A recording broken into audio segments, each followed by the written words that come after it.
నమస్తే MCTV news కు స్వాగతం. ముందుగా హెడ్లైన్స్. తాగునీటి ఎద్దడిని నివారించేందుకు ట్రాక్టర్లతో నీటిని సరఫరా చేసే విధంగా చర్యలు తీసుకోండి. మున్సిపల్ కమిషనర్ ప్రమీలకు సూచించిన ఎమ్మెల్యే షాజహాన్ బాషా. మున్సిపల్ కమిషనర్ అధికారులతో అత్యవసర సమావేశం నిర్వహించిన ఎమ్మెల్యే. అభివృద్ధి సంక్షేమం రైతులకు చేయూత ఇచ్చిన ముఖ్యమంత్రులతో దివంగత ముఖ్యమంత్రి వైఎస్ రాజశేఖర రెడ్డి మొదటివారు. వైసీపీ శ్రేణుల వెల్లడి. రాజశేఖర రెడ్డి జయంతి సందర్భంగా ఆయన విగ్రహానికి పూలమాల వేసి ఘనంగా నివాళులర్పించిన వైసీపీ నాయకులు. మదనపల్లె పట్టణంలో వర్షాభావ పరిస్థితులు నెలకొనడంతో త్రాగునీటి ఎత్తడి తీవ్రంగా నెలకొన్న పరిస్థితులలో ట్యాంకర్లతో నీటిని సరఫరా చేసే విధంగా చర్యలు తీసుకోవాలని ఎమ్మెల్యే షాజహాన్ బాషా మున్సిపల్ అధికారులకు సూచించారు.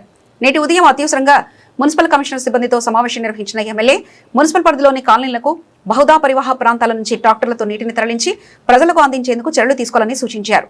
సిటీఎం రోడ్డు పనులకు టెండర్లు పూర్తయిన సందర్భంగా 50 సంవత్సరాల మునుపు ఉన్న డ్రైనేజీ కాలువను సర్వే చేసి రోడ్డు విస్తరణ పనులను ప్రారంభించాలని ఎమ్మెల్యే సూచించారు. ప్రత్యేక ఓటర్ల సవరణ కార్యక్రమాన్ని సమర్థవంతంగా నిర్వహించాలని సంబంధిత బీఎల్ఓలకు సూచించే విధంగా కమిషనర్ చర్యలు తీసుకోవాలని తెలిపారు. ఈ కార్యక్రమంలో డిఈ శ్రావణి, ఏఈ, మున్సిపల్ సిబ్బంది తదితరులు పాల్గొన్నారు.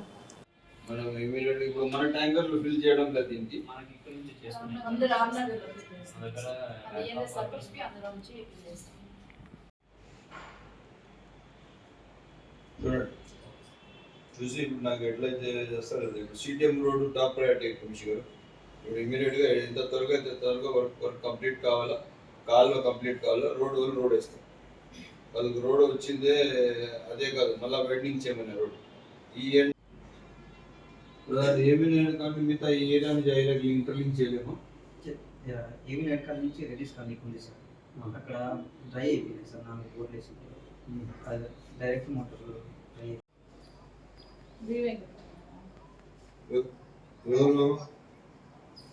బిఏలో రావడం లేదా, సంబంధిత కాంట్రాక్టర్కి చిన్న వర్క్ స్టార్ట్ చేయించడం జరిగింది.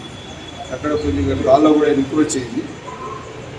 దానికి జిల్లా సర్వేర్ గారు వచ్చి ఆ ఏరియా అంతా సర్వే చేసి ఎక్కడ ఏమైనా ఎన్క్రోచ్మెంట్ అవన్నీ చేసి తొలగించి ఇమ్మీడియట్గా కాల్లో పెట్టడం జరుగుతుంది.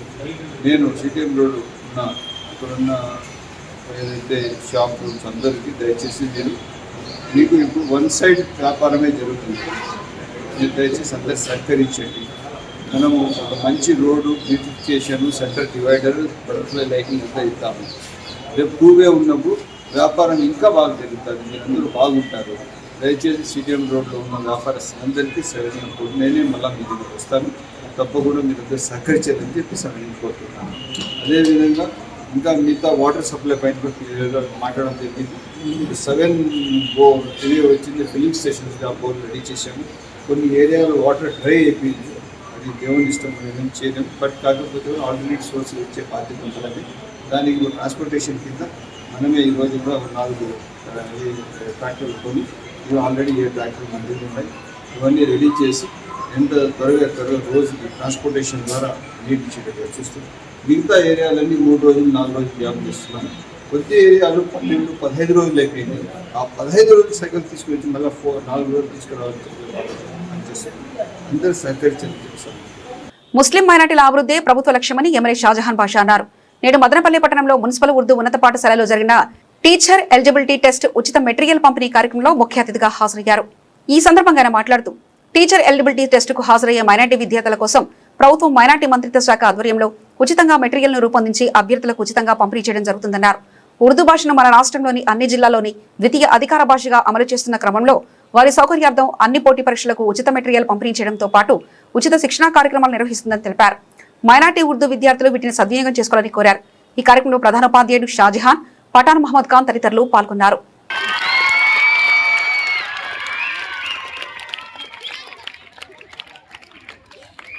मुफ्त टेक मटेरियल जो उम्मीदवार हैं, यही टेक मटेरियल से बच्चों को दी जा रही है जो टेक के उम्मीदवार हैं।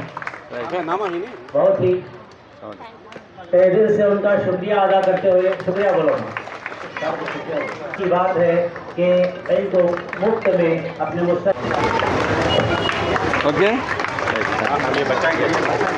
कर रहे हैं और एमएलए शाहजहान बाशा साहब को भी बच्चों को कीमती तोहफों से नवाज रहे हैं। शुक्रिया वर्मा सर।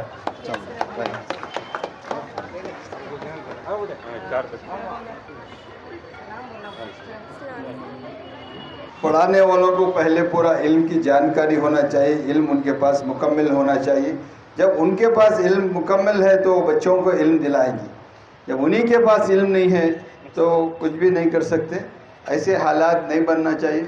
इसलिए मैं आप लोगों को, सब बच्चों को बेहद खुशी है कि 100 बच्चे इस स्कूल में बढ़ गए और ये बच्चों की बेहतर इल्म के लिए, बेहतर इनके मुस्तकबिल के लिए, बेहतर बहाल के लिए इंशाअल्लाह यहाँ के जितने भी हेडमास्टर साहब, हमारे इसमाइल साहब जो भी है, सब काम करेंगे। आप लोगों को ज़रूरत के लिए हमारे भाई मोहम्मद खान भी आपके साथ है। आप सब लोग एक मिसाल बनकर काम करना है। जैसा उर्दू मीडियम पे आपको होल्ड है, वैसा इंग्लिश मीडियम पे भी होल्ड बढ़ाना चाहिए। आप लोगों को इंग्लिश में फ्लुएंसी बढ़ाना चाहिए। इंग्लिश में बात करने की तहजीब, तमीज़ और तरीक़ा सब आपको सीखना चाहिए। इसीलिए आपको कह रहा हूँ कि जैसा उर्दू आपके लिए पहला लैंग्वेज है, उसके बराबरी पर इंग्लिश पर भी आपका होल्ड और कमांड रखिए, यही आपके लिए काम आएगा। मैं उर्दू तक महदूद हूँ, अच्छी बात है, उर्दू में ही मैं कामयाब हो गए, नहीं, ऐसा नहीं है। आपको उर्दू में जितना कामयाबी है उतना अंग्रेज़ी में भी उतनी कामयाबी आपको लेना है। आप बेहतर इल्म से पढ़ना है। आज जब हमारे इसमाइल भाई और हमारे मोहम्मद खान बोले, जो टीपू सुल्तान मैदान में जो हम स्कूल बना रहे हैं, इंशाअल्लाह ये स्कूल ऐसी रहेगी, बच्चा अगर वहाँ आकर स्कूल एक बार ज्वाइन हो गया, 10 क्लास के अंदर 10 पारे कुरान हिफ्ज़ करेगा। इंशाअल्लाह 10 पारे कुरान हिफ्ज़ करेगा। वो बच्चा सामने इंटरमीडिएट पढ़ने के लिए वहीं स्कूल रहेगी, डिग्री अगर पढ़ना चाहे वहीं रहेगी कॉलेज, अगर वहीं इंजीनियरिंग करना चाहे तो इंजीनियरिंग कॉलेज रहेगी, अगर उसको MBA MCA करना है MCA के लिए कॉलेज रहेगी, और इसको और बड़े और पढ़ना चाहे तो वहीं उनके लिए पूरी सहूलियात रहेंगी वहाँ। और ये इसके साथ साथ लॉ कॉलेज रहेगी।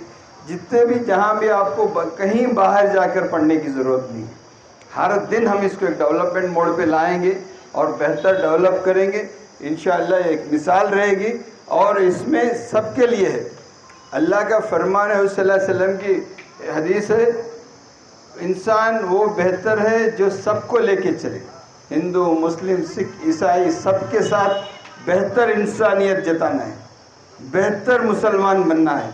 अगर आप बेहतर मुसलमान बनना है तो बेहतर इंसानियत बरकरार रखना है। बेहतर इंसानियत बरकरार रखना है तो आपको सबको लेके चलना है। हिंदुस्तान की तहजीब क्या है मालूम है आपको?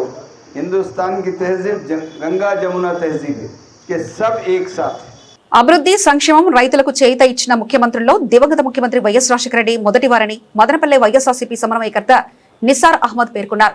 నేడు ఉమ్మడి ఆంధ్రప్రదేశ్ రాష్ట్ర మాజీ ముఖ్యమంత్రి దివంగత వైఎస్ రాజశేఖర రెడ్డి 77వ జయంతి వేడుకలు మదనపల్లె వైసీపీ సమన్వయకర్త నిస్సార్ అహ్మద్ ఆధ్వర్యంలో తట్టివారిపల్లి వైఎస్ఆర్ విగ్రహం వద్ద ఘనంగా నిర్వహించారు. ఈ కార్యక్రమానికి మాజీ ఎమ్మెల్యే దేశాయి తిప్పారెడ్డి, మాజీ ఎమ్మెల్సీ నరేష్ కుమార్ రెడ్డి ముఖ్య అతిథులుగా హాజరయ్యారు. దివంగత నేత విగ్రహానికి పూలమాలలు వేసి ఘనంగా నివాళులర్పించారు. అనంతరం భారీ కేక్ కట్ చేసి పంచిపెట్టారు. ఈ సందర్భంగా సమన్వయకర్త నిస్సార్ అహ్మద్ మాట్లాడుతూ మాజీ ముఖ్యమంత్రి దివంగత నేత వైఎస్ రాజశేఖర రెడ్డి తన ఆఖరి శ్వాస వరకు జీవితాన్ని ప్రజాసేవకే అంకితం చేశారని అన్నారు. రైతులనేదే దేశం లేదని రైతాంగం సంక్షేమానికి మొదటి అడుగు వేసి చరిత్రలో నిలిచిపోయారని కొనియాడారు. రైతుల సంక్షేమం కోసం ఉచిత విద్యుత్, జలయజ్ఞ వంటి చారిత్రాత్మక పథకాలను అమలు చేసి వ్యవసాయ రంగానికి కొత్త ఊపిరి పోశారని తెలిపారు. పేదల వైద్యం కోసం ఆరోగ్యశ్రీ, 108, 104 అంబులెన్స్ సేవలు, విద్యార్థులకు ఫీజు రియంబర్స్మెంట్, ఇందిరమ్మ ఇళ్లు వంటి అనేక సంక్షేమ పథకాల ద్వారా కోట్లాది నిరుపేద కుటుంబాలకు భరోసా కల్పించి మహానేతగా చిరస్థాయిగా నిలిచిపోయారని అన్నారు. దివంగత ముఖ్యమంత్రి వైఎస్ రాజశేఖర రెడ్డి చేపట్టిన అభివృద్ధి సంక్షేమ కార్యక్రమాలు ప్రపంచ చరిత్ర ఉన్నంత వరకు ప్రజల గుండెల్లో చిరస్థాయిగా నిలిచిపోతాయని అన్నారు.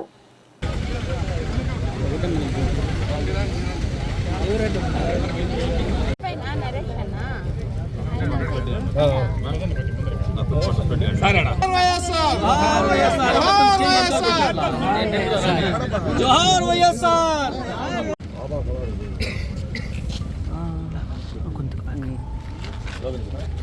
जोहार వైఎస్ఆర్ जोहार వైఎస్ఆర్ जोहार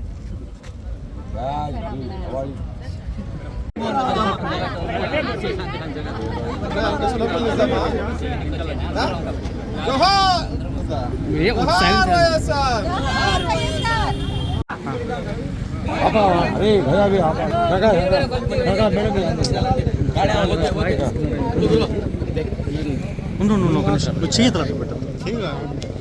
ప్రతి చోట కూడా ఆయన అడుగుజాడల్లో కూడా ఆయన ఏ రకంగా ఆ రోజు చేసినాడు. ఆ రోజు ఆయన ఇంజనీరింగ్ కాలేజెస్లో కట్టింటే కూడా ఇంజనీరింగ్ కాలేజ్ కడతా ఉన్నారు, ఊరికే కోళ్ల ఫామ్ మాదిరి కట్టేస్తా ఉన్నాడు, ఏమవుతుందన్నారు. ఆయన ఎంత ముందు చూపుతో అది కట్టినారంటే ఈరోజు ఆయన కట్టిన ఇంజనీరింగ్ కాలేజెస్ వచ్చిందో ఆడంతా చదువుకుని పిల్లలు అదర్ కంట్రీస్లో అంతా పోయేసి వాళ్ళ స్థితిగతులు బాధపడినాయి. ఈరోజు విలేజెస్లో మనం యాడిపోయినా డూప్లెక్స్ హౌసెస్ అన్నీ కనబడుతూ ఉన్నాయంటే ప్రతి చోట ప్రజలు యొక్క బాగుపడినారు. ప్రతి ఒక్కరు ఇరిగేషన్ కూడా పెద్దపీట వేసి హెచ్ఎన్ఎస్ఎస్ కానీ అదేవిధంగా గాలేరు నగిరి కానీ రకరకాలైన ఇరిగేషన్ ప్రాజెక్ట్ తీసుకుని వచ్చి రైతు కూడా పెద్దపీట వేసినాడు మన రాజశేఖర రెడ్డి గారు. ఈరోజు ఆ రకంగా ఆయన చేసినందుకే ఆయన లేని లోటు నిజంగానే ప్రజలకు క్లియర్ కట్గా ఇది ఉంది. కానీ ఆయన పోయిన తర్వాత ఆయన ఆశయ సాధన కోసం ఆయన కొడుకు జగన్మోహన్ రెడ్డి గారు కూడా ఆయన అడుగు జాడల్లోనే నడుస్తూ ఒక వైఎస్ఆర్ కాంగ్రెస్ పార్టీని స్థాపించేసి టోటల్ ఆయన ఆశయాలను నెరవేర్చల్లా. మా నాయన తొందరగా చనిపోయినారు, చనిపోయిన తర్వాత ఆయన ఆశయాలు ఇంకా ఇన్కంప్లీట్గా ఉన్నాయి, వాటన్నిటిని పూర్తి చేస్తాననే ఉద్దేశంతో ఆయన కూడా రకరకాల స్కీమ్స్ తీసుకుని వచ్చేసి పేదలకు ఇంకా సంక్షేమ పథకాలు ఎక్కువ చేసి ప్రజలకు చాలా వరకు మేలు చేసినాడు. ఆయన వచ్చి ప్రతి పేదవాని కొడుకు ఇంజనీర్ కావాలని చెప్పి రాజశేఖర రెడ్డి గారు కోరుకుని ఉంటే ప్రతి పేదవాని కొడుకు వచ్చి డాక్టర్ కావాలని చెప్పి జగన్మోహన్ రెడ్డి గారు కోరుకోవడం జరిగింది. ఈ రకంగా మేము కూడా ఈరోజు జగన్మోహన్ రెడ్డి గారు కానీ రాజశేఖర రెడ్డి గారు కానీ ఆ పార్టీలో ఉండి మేము ఈరోజు ఇది చేస్తూ ఉన్నామంటే నిజంగానే మేము గర్వపడుతున్నాం. తల ఎత్తుకొని తిరిగే స్టేజ్లో ఉన్నాం. మేము ప్రజల్లో పోతా ఉంటే కూడా ఆ పార్టీలో ఉన్నందుకు మేము గర్వపడుతున్నాం. ఎందుకంటే ప్రజల శ్రేయస్సు కోసం, ప్రజల మంచి కోసం కష్టపడి ప్రజల కోసం జీవించే పార్టీ వచ్చి వైఎస్ఆర్ కాంగ్రెస్ పార్టీ. నిజంగానే మేము ఖచ్చితంగా ఈరోజు ఉంటాం. ఈరోజు మేము ఒకటే చూస్తున్నాం, మదనపల్లి కాన్స్టిట్యున్సీలో మదనపల్లి మున్సిపాలిటీలో కూడా ఎక్కడ కూడా రాజశేఖర రెడ్డి గారి విగ్రహం లేదు ప్రస్తుతానికి. కాబట్టి మేము గెలిచిన 2029లో వైఎస్ఆర్ కాంగ్రెస్ పార్టీ రూలింగ్లో వచ్చేది ఖాయం. వచ్చిన 6 నెలల లోపలే ఒక మంచి విగ్రహాన్ని ఏర్పాటు చేస్తామని సందర్భంగా మనవి చేసుకుంటాం. కాబట్టి ప్రజలందరూ దీనికి ఇది చేసి అందరూ కూడా కష్టపడి వైఎస్ఆర్ కాంగ్రెస్ పార్టీ పక్క నిలవల్ల ఆయన రాజశేఖర రెడ్డి గారి ఆశయ సాధన కోసం మనం అందరూ కృషి చేయాలని సందర్భంగా మనవి చేస్తాం. ఏ గవర్నమెంట్ వచ్చినా కూడా ఆయన పెట్టిండే స్కీమ్లు తీసేయలేకపోయినారు. ఎందుకంటే అది వాళ్ళకి ఒక హక్కు మాదిరి పేద ప్రజలకి ఒక ఆరోగ్యశ్రీ కానివ్వండి, అటు స్టూడెంట్స్ రియంబర్స్మెంట్ కానివ్వండి, ఉద్యోగాలు కానివ్వండి, అదేవిధంగా రైతులకు కానివ్వండి, ఇవన్నీ కూడా పేద ప్రజల హక్కుల మాదిరి వాళ్ళు అంతా కూడా భావించడం జరిగింది. దాంతో ఏ గవర్నమెంట్ వచ్చినా కూడా రాజశేఖర రెడ్డి గారి స్కీమ్లు తీసేయలేకపోయారు. అటు ఉమ్మడి రాష్ట్రంగా ఉన్నప్పుడు కేసీఆర్ గారు కానివ్వండి, ఇటు చంద్రబాబు నాయుడు గారు కానివ్వండి, ఆయన పెట్టిండే స్కీమ్లు తీసేయడం చాలా కష్టమైంది. ఎందుకంటే పేద ప్రజలకి అవి ఒక హక్కు మాదిరి ప్రజలు భావించారు. అదేవిధంగా కూడా అదే బాటలో తన తనయుడు వైఎస్ జగన్మోహన్ రెడ్డి గారు కూడా అదే బాటలో నడవడం అనేది మనకందరికీ చాలా అదృష్టమైన భావిస్తున్నాం. ముఖ్యంగా ఇలాంటి విజనరీ అండ్ లెజెండరీ లీడర్ మనకు అందివ్వడము రాజశేఖర రెడ్డి గారు. మరి మనము ఆయనకి ఎల్లప్పుడూ పేద ప్రజలు కూడా కృతజ్ఞతగా పెట్టుకొని మనసులో ఈరోజు అందరూ కూడా జయంతి చాలా ఘనంగా కూడా జరగడం జరుగుతుంది. ఖచ్చితంగా వాళ్ళ అబ్బాయి కూడా వైఎస్ రాజశేఖర రెడ్డి గారు అబ్బాయి జగన్మోహన్ రెడ్డి గారు కూడా అదే బాటలో నడుస్తారు. ఇంకా కూడా మంచి స్కీమ్తో ఇంకా కొంచెం ఇంప్రూవ్ చేసి కూడా పేద ప్రజలకు అందిస్తున్నారు. ఖచ్చితంగా దేవుడు ఆయన మంచి ఆశీస్సులతో కూడా ముందుకు నడపాల్సిందిగా కోరుతూ జై హింద్, జై జగన్. ప్రతి వస్తూ ఉంటాయి, రాజకీయంగా వస్తూ ఉంటారు, పార్టీలు వస్తుంటాయి, పోతుంటాయి. కానీ ఎవరైతే ప్రజల గుండెల్లో నిలబడి ప్రజలకు ఉపయోగపడే పథకాలు అయితేనేమి, సంక్షేమం ఎవరు తీసుకొస్తారో వాళ్ళు చచ్చిపోయేంత వరకు గుర్తుపెట్టుకుంటారు. ఎందుకంటే ఈరోజు ఒక గుండె ఆపరేషన్ జరిగిందంటే వాడు చచ్చిపోయేంత వరకు వాడిని జీవితంలో పొద్దున్న నిద్రలేసుకుంటే తలుసుకుంటాడు. ఎందుకంటే ఈరోజు నా ఊపిరి ఆడుతుందంటే ఒక వైఎస్ఆర్ రాజశేఖర రెడ్డి వల్లనే ఆడుతుంది అని అలాంటి సంస్కరణతో ముందుకు రావాలి తప్ప ఏదో వచ్చాము మా ఇది చూపించుకున్నామనే రాజకీయం ఎప్పుడూ చేయకూడదు. మేము కోరుకునేది ఒకటి, ఏదైనా సంక్షేమం పేద ప్రజలకు అందాలి అనేది ఆలోచనతోనే ఫీజు రీంబర్స్మెంట్ కావచ్చు. ఈరోజు రైతులు వెన్నెముక రాష్ట్రానికి అంటే వాళ్ళకి భవిష్యత్తు బాగుండని ఉచిత కరెంట్ అయితేనేమి, వాళ్ళకి సకాలంలో అందించేవి సబ్సిడీస్ అయితేమి అన్నీ కూడా ఇచ్చిన ఏకైక నాయకుడు వైఎస్ రాజశేఖర్. అదే బాటలో మన జగన్ అన్న కూడా నడుస్తూ ఏదైతే వాళ్ళ తండ్రిగా తీసుకొచ్చారో వాటిని మరింత ఎక్కువ చేసి వాళ్ళకి మరింత సౌకర్యాలు కల్పించాలా పేద ప్రజలకి అనే ఆలోచనతో అనేక సంక్షేమ పథకాలు తీసుకొచ్చి ఈ రోజుకి నడిపించాడు. కానీ ఈరోజు ప్రభుత్వం సక్సెస్ఫుల్ ఈ లేక ఇచ్చిన కొన్ని వాటిని కూడా నిర్వీర్యం చేస్తున్నాయి. మేము కోరుకునేది ఒకటే, ఏదైతే జగన్మోహన్ రెడ్డి మొదలుపెట్టి ఇస్తున్నాడో వాటిని సంక్షేమ పథకాలు ముందుకు తీసుకోవాలని కూడా మేము కోరుకుంటున్నాము. అదేవిధంగా ఈరోజు ఈడ ఇంత పెద్ద జయంతిని జరుపుకుంటున్నామంటే ఆయన ఈరోజు ప్రతి గుండెలోన ప్రతి ఇంటిలోనది వెలుగున్నాడు కాబట్టి వైఎస్ రాజశేఖర్ని ప్రతి ఒక్కరు గుర్తు చేసుకుంటూ ఈరోజు జన్మదినం జరుపుకుంటున్నాము. ఈ అవకాశం ఇచ్చిన పెద్దలకి ఈరోజు ఆయనకు ఆయన మా మధ్యలో లేకపోయినా ఆయన జ్ఞాపకాలను ఎప్పుడూ మేము స్మరించుకుంటూ ఆయన చెప్పిన మాటల్ని మేము ఆచరిస్తూ ముందుకు వెళ్తున్నాం. రాజశేఖర రెడ్డి గారి అన్న పేరులోనే రాజు అనే పదం ఉంది. రాజు అంటే ఎలా ఉండాలి అని చూపించిన ఉమ్మడి రాజధాని తెలంగాణ ఆంధ్రప్రదేశ్ కలిసి ఉన్నప్పుడు చూపించిన ఏకైక నాయకుడు రాజశేఖర రెడ్డి గారు. ఉచిత విద్యుత్ కానీ, ఫీజు రియంబర్స్మెంట్ కానీ, 108 కానీ, ఆరోగ్యశ్రీ కానీ ఇలాంటి పేదలకు దగ్గరగా అందరికీ మనసును తాకే పథకాలు ఇవి. కాబట్టి రాజశేఖర రెడ్డి అన్నకు ఎవ్వరు కూడా మర్చిపోలేరు. అలాగే ముఖ్యంగా ఏమిటంటే మైనార్టీల కోసం 4% రిజర్వేషన్ ఇచ్చిన ఏకైక నాయకుడు రాజశేఖర రెడ్డి గారు. ఆ 4% రిజర్వేషన్ వల్లనే మైనార్టీ విద్యార్థులు ఎంతో మంది డబ్బు లేక ఇండ్లలో చదువు వచ్చి కూడా చదవలేని పరిస్థితిలో ఆయన ఇచ్చిన 4%తో ఈరోజు చదువుకొని ఇంజనీర్లు, డాక్టర్లు, ఐఏఎస్లు, ఐపీఎస్లు కూడా అయిన రోజులు ఇవి. కాబట్టి వాళ్ళందరూ కూడా ఆయన పటాన్ని ఇంట్లో పెట్టుకొని అందరూ కూడా ఎప్పుడు కూడా తెలుసుకుంటూ ఉంటారు. అన్నపూర్ణగా పేరున్న ఈ ఆంధ్రప్రదేశ్కి మరొక్కసారి ఆ పేరును సాకారం చేసిన నాయకుడు రాజశేఖర రెడ్డి. ఈ విధంగా 108 కానీ, 104 కానీ, ఆరోగ్యశ్రీ కానీ, ఫీజు రియంబర్స్మెంట్ కానీ, ఉచిత విద్యుత్ కానీ ఈ విధంగా భారతదేశంలో ఏ రాష్ట్రంలో కూడా పని చేసిన నాయకుడు ఎవరన్నా ఉంటే మరి రాజశేఖర రెడ్డి గారు. మరి ఆ తర్వాత వచ్చిన వారందరూ కూడా రాజశేఖర పథకాలని మరి కాపీ కొట్టి రాజశేఖర పథకాలు పెట్టకపోతే వాళ్ళకు రాజకీయ ఉనికి ఉండదని పరిపాలించిన నాయకుడే. తన తండ్రి ఒక అడిగేస్తానని 2 పేజీలు మేనిఫెస్టో పెట్టి తన తండ్రి మాదిరి ప్రతి ఇంట్లోన ఫోటో ఏ విధంగా అయితే ఆరాధ్య దైవంగా కొలబడుతున్నారో నా ఫోటో కూడా రాజకీయాల అనంతరం నా ఫోటో కూడా ఉండాలని, అదేవిధంగా మహాత్మా గాంధీ కలలుగన్న గ్రామ స్వరాజ్యాన్ని తెచ్చి 2000 జనాభా తన సచివాలయం పెట్టి 50 ఇండ్లకు వాలంటీర్ పెట్టి ప్రభుత్వ సంక్షేమ పథకాలు ఏవైనా కార్డు కానీ, పెన్షన్ కానీ, ఇల్లు కానీ, అమ్మఒడి కానీ, చేతోడు కానీ, వాహనమిత్ర, విద్యా దీవెన, జేవిడి, వసతి దీవెన, కాపునేసం, లానేసం, నేతన్నేసం, 0 వడ్డీ ఆసరా ఈ విధంగా ప్రతి ఒక్కటి కూడా ప్రతి ఇంటికి చేర్చిన నాయకుడు. తన తండ్రి 1 అడుగేస్తే 2 అడుగులు ఇస్తానని పాదయాత్రలో ఎన్నికలకు ముందు ఏదైతే వాగ్దానం ఇచ్చాడో ఆ వాగ్దానాల కంటే కూడా ఎక్కువ చేసిన నాయకుడు మరి జగన్మోహన్ రెడ్డి గారు. అదేవిధంగా తన తండ్రి విద్యకి ఏదైతే ప్రాధాన్యత ఇచ్చాడో అదేవిధంగా అమ్మఒడి అనే కార్యక్రమం తెచ్చి దాదాపు 68 లక్షల మందికి రాష్ట్రంలో మరి అమ్మఒడి కార్యక్రమం తెచ్చి ఆటో డ్రైవర్ల కంటా కూడా మరి 10,000 రూపాయల సంవత్సరానికి, టైలర్, కుట్టు మిషన్ మహిళలకు అందరికీ కూడా 15,000 ఇచ్చి 45 ఏళ్ళు దాటిన కాపు ఓట్లతో సీటు దక్కించుకొని ముఖ్యమంత్రి ఎక్కిన ప్రతి ఒక్కరు కూడా కాపులు విస్మరిస్తే మరి ఆ రోజు కాపులకు మాట చెప్పకపోయినా ఈ రాష్ట్రంలో బలిజ సోదరిమణులు ఎవరైతే ఉన్నారో 45 ఏళ్ళ దాటిన వాళ్ళకి 15,000 ఇచ్చి కాపు కార్పొరేషన్ కార్యక్రమం తెచ్చి కాపులు కూడా ఆదుకున్న నాయకుడు మరి వైఎస్ జగన్మోహన్ రెడ్డి గారు. ఈ విధంగా తన తండ్రి చేసిన దానికంటే ఎక్కువగా చేశాడు. ఈ రోజు మేమంతా కూడా చెప్తున్నాం, తిరిగి రాజన్న రాజ్యం రావాలంటే ఒక్క జగనన్నకే సాధ్యం. కాబట్టి జగనన్న మళ్ళా ముఖ్యమంత్రి అయ్యేంత వరకు ఆహర్నిశలు మేమందరూ కూడా ఆయన రాజశేఖర ఆశన సాధనకై మేమందరూ కూడా మరి పాటుపడతామని కూడా తెలియజేస్తుంటాం. ఇప్పుడు ఒక షార్ట్ బ్రేక్ తీసుకుందాం.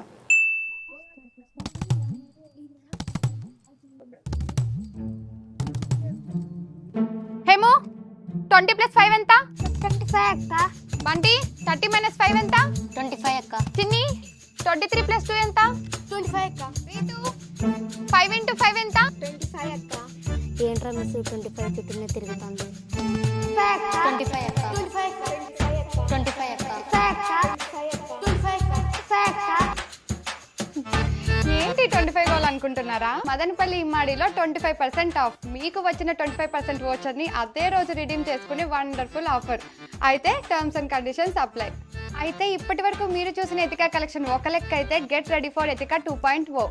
గోల్డ్ పర్చేస్ చేయాలనుకుంటున్నారా? Just wait. గోల్డ్కి స్పెండ్ చేసే వేస్టేజ్ ఛార్జెస్తోనే ఒక ఫుల్ జ్యువెలరీ సెట్ కొనేయచ్చు. మన మదనపల్లిలో ఆఫర్స్ అండ్ వైడ్ కలెక్షన్స్ దొరికే వన్ అండ్ ఓన్లీ స్టోర్ మన ఇమ్మాడి సిల్వర్ జ్యువెలర్స్. అడ్రస్ తెలుసుగా, Immadi silver jewellers, Patel road, opposite government hospital, Madanapalli. Welcome back. Tirupati జిల్లా రేణిగుంట అర్బన్ పోలీస్ స్టేషన్ పరిధిలో నమోదైన దోపిడీ కేసును పోలీసులు ఛేదించి 2 నిందితుల్ని అరెస్ట్ చేశారు. తిరుపతి జిల్లా ఎస్పీ ఆదేశాలతో రేణిగుంట ఎస్డీపీఓ శ్రీనివాసరావు పర్యవేక్షణలో సీఐ జయచంద్ర ఆధ్వర్యంలో ప్రత్యేక బృందం నిందితుల్ని అదుపులోకి తీసుకుంది. అరెస్టైన నిందితులు వెంకటగిరి వివేక్, ఆవుల లక్ష్మణ్ కుమార్ అలియాస్ అఖిల్ గా పోలీసులు గుర్తించారు. వీరిద్దరు గతంలో అలిపిరి పోలీస్ స్టేషన్ పరిధిలో జరిగిన బంగారు గొలుసు దోపిడీ కేసులో జైలుకు వెళ్లి ఇటీవల విడుదలయ్యారు. అయితే ఆ కేసులో తమ అరెస్టుకు బాధితుడే కారణమని భావించిన నిందితులు ఈ నెల 6న రాత్రి బాధితుడి ఇంటి సమీపానికి పిలిపించి బెదిరించి దాడి చేసి 1000 నగదును బలవంతంగా అపహరించినట్లు దర్యాప్తులో వెల్లడింది. అనంతరం ప్రత్యేక దర్యాప్తు చేపట్టిన పోలీసులు ఇద్దరిని అరెస్ట్ చేసి కోర్టులో హాజరుపరిచేందుకు చర్యలు చేపట్టారు. ఇతర నిందితుల కోసం గాలింపు చర్యలు చేపడుతున్నారు. ఈ సందర్భంగా ప్రజలు బెదిరింపులు, దోపిడీలు, దాడులు లేదా ఇతర నేరాలకు సంబంధించిన సమాచారం ఉంటే వెంటనే పోలీసులకు తెలియజేయాలని తిరుపతి జిల్లా పోలీసులు విజ్ఞప్తి చేస్తున్నారు. నమస్కారం. ముఖ్యంగా ఇది ఈ ప్రెస్ మీట్ ముఖ్య ఉద్దేశము గతంలో అలిపిరి పోలీస్ స్టేషన్లో చైన్ స్నాచింగ్ కేసులో ఇన్వాల్వ్ అయ్యి ఈ మధ్యకాలంలోనే జైలు నుంచి తిరిగి వచ్చి పోలీసులకి మా సమాచారం చెప్పారనే కారణంతో తారక రామనగర్లో దిలీప్ అనే వ్యక్తి ఇంటిపైన దాడి చేసి బెదిరించి ఈయన విషయానికి సంబంధించి ఇది కేసు నమోదు చేయడం జరిగింది రేణిగుంట పోలీస్ స్టేషన్లో. వెంకటగిరి వివేక్, ఆవుల లక్ష్మణరావు మరియు కొంతమంది గతంలో మన అలిపిరి పోలీస్ స్టేషన్లో 18/11/2025 తేదీన ఉపాధ్యాయ నగర్ ప్రాంతంలో ఒక వ్యక్తి దగ్గర నుంచి ఒక బంగారు చైన్ని లాక్కుపోతారు. దానికి సంబంధించి అలిపిరి పోలీస్ స్టేషన్లో ఒక కేసు చైన్ స్నాచింగ్ కింద కేసు నమోదు చేయబడుతుంది. ఆ కేసులో వీరి కోసం ఒక ప్రత్యేక బృందాలు వచ్చినప్పుడు తారక రామనగర్లో వాళ్ళ దగ్గర ఉన్న ఆధారాలు చూపిస్తే ఇతను తారక రామనగర్ నివాసి దిలీప్ అనే అతను వివరాలు చెప్తాడు. దాన్ని మనసులో పెట్టుకొని వీళ్ళు జైలు నుంచి వచ్చిన తర్వాత వాళ్ళ ఇంటికి పోయి నీ వల్ల మేము పోలీసులు మమ్మల్ని అరెస్ట్ చేశారు అని అతన్ని కొట్టి అతని దగ్గర ఉన్న డబ్బులు లాక్కుపోయారని అతను కంప్లైంట్ ఇస్తాడు. దాని మీద కేసు నమోదు చేసి నిన్న దాంట్లో పాల్గొన్న ఒక 2 నిందితుల్ని అరెస్ట్ చేయడం జరిగింది. వాళ్ళ పేర్లు వెంకటగిరి వివేక్, ఆవుల లక్ష్మణరావు. వీళ్ళు కరకంబాడి పంచాయతీ తారక రామనగర్లో ఉంటారు. వీళ్ళపైన ఇప్పటివరకు దీంతో పాటు 2వ కేసు ఇది. అంతకుముందు చైన్ స్నాచింగ్ కేసు ఉంది. వీళ్ళ మీద నిఘా కోసము షీట్లు ఓపెన్ చేయడం జరుగుతుంది. అట్లనే వీరు కోర్టు నుంచి వచ్చిన తర్వాత మండల ఎగ్జిక్యూటివ్ మేజిస్ట్రేట్ దగ్గర బౌండరీ చేయడం కూడా జరుగుతుంది మంచి ప్రవర్తన కోసం. ఈ ప్రవర్తన నియమావళిని కనుక ఉల్లంఘించినట్లయితే వాళ్ళని ఎంత బాండ్ కోసము మండల ఎగ్జిక్యూటివ్ మేజిస్ట్రేట్ దగ్గర బాండ్ ఇచ్చారో దాన్ని ఫైన్ కట్టించడంతో పాటుగా రిమాండ్ కూడా ఇవ్వడం జరుగుతుంది. ఈ క్రమంలో వీరిని ఈరోజు గౌరవ కోర్టుకి రిమాండ్ నిమిత్తం పంపించడం జరిగింది. అట్లానే దీనికి సంబంధించి వీళ్ళు గొడవ పడిన వాళ్ళకి సంబంధించి కేసు కూడా నమోదు చేయడం జరిగింది. అది దర్యాప్తులో ఉంది. ఆ దర్యాప్తు పూర్తయిన తర్వాత వాళ్ళపైన తదుపరి చర్య తీసుకోబడుతుంది. తిరుపతి జిల్లా చంద్రగిరి బకరాపేట ఘాట్ రోడ్లో ప్రమాదం చోటు చేసుకుంది. అదుపు తప్పి టమాటా మినీ లారీ బోల్తా పడింది. ప్రాణాపాయ నుంచి డ్రైవర్, క్లీనర్ త్రుటిలో తప్పించుకున్నారు. రాయచోటి నుండి తిరుపతికి వస్తుండగా ఈ ప్రమాదం చోటు చేసుకుంది.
తిరుపతి జిల్లా చంద్రగిరిలో ఇసుక అక్రమ రవాణాపై పోలీసులు మెరుపు దాడులు నిర్వహించారు. స్వర్ణముఖి నదిలో అనుమతులు లేకుండా ఇసుక తరలిస్తున్న 8 ట్రాక్టర్లను సీజ్ చేశారు. ఎలాంటి అనుమతులు లేకుండా ఇసుక తరలిస్తే కఠిన చర్యలు తప్పవని హెచ్చరించారు.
బులెటిన్ ముగించే ముందు హెడ్లైన్స్ మరోసారి చూద్దాం. తాగునీటి ఎద్దడి నివారించేందుకు ట్రాక్టర్లతో నీటిని సరఫరా చేసే విధంగా చర్యలు తీసుకోండి. మున్సిపల్ కమిషనర్ ప్రమీలకు సూచించిన ఎమ్మెల్యే షాజహాన్ బాషా. మున్సిపల్ కమిషనర్ అధికారులతో అత్యవసర సమావేశం నిర్వహించిన ఎమ్మెల్యే. అభివృద్ధి సంక్షేమం రైతులకు చేయూత ఇచ్చిన ముఖ్యమంత్రులతో దివంగత ముఖ్యమంత్రి వైఎస్ రాజశేఖర రెడ్డి మొదటివారు. వైసీపీ శ్రేణుల వెల్లడి. రాజశేఖర రెడ్డి జయంతి సందర్భంగా ఆయన విగ్రహానికి పూలమాల వేసి ఘనంగా నివాళులర్పించిన వైసీపీ నాయకులు. ఇవి ఇప్పటివరకున్న అప్డేట్స్. మరో బులెటిన్లో మళ్ళీ కలుసుకుందాం. అంతవరకు సెలవు. నమస్కారం.